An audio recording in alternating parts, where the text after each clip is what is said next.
Most of us practice hand washing as part of our personal hygiene and do not realize that this has not always been the case. Less than 200 years ago, people did not know germs existed.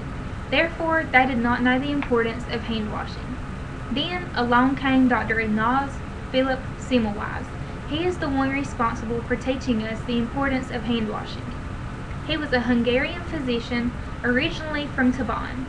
In 1837, he traveled to Vienna to attend school. Upon completion of school, he later assisted a professor at the Vienna General Hospital in Austria.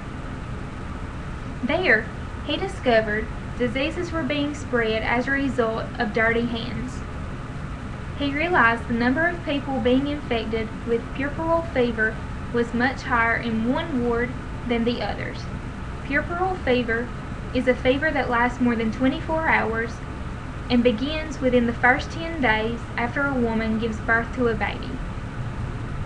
At this time, most women still delivered their babies in their homes.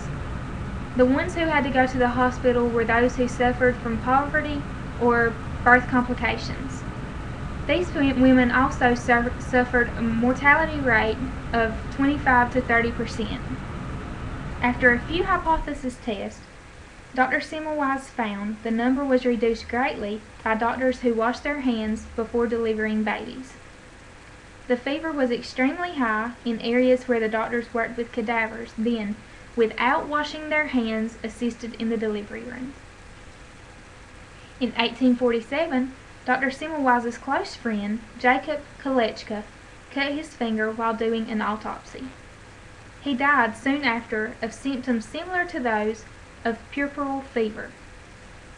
Dr. Semmelweis performed studies after his friend's death that led to his antiseptic theory. This antiseptic theory was that he had all doctors to wash their hands in chlorinated water before delivering babies. To begin with, the public did not accept his theories. Still, he continued to experiment so that he could prove his findings. He continued to be ridiculed, and in 1849 he was dismissed from the hospital in which he practiced. After his dismissal, he applied for a position at the School of Midwifery, but was rejected. He was told, quotes, "Even if his findings were correct, washing one's hands each time before treating a pregnant woman would be too much work." End quotes.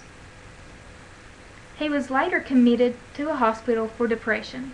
Ironically, he died of a streptococcal infection, which is the same bacteria that caused puerperal fever, the fever in which Dr. Semmelweis had spent a majority of his life trying to stop.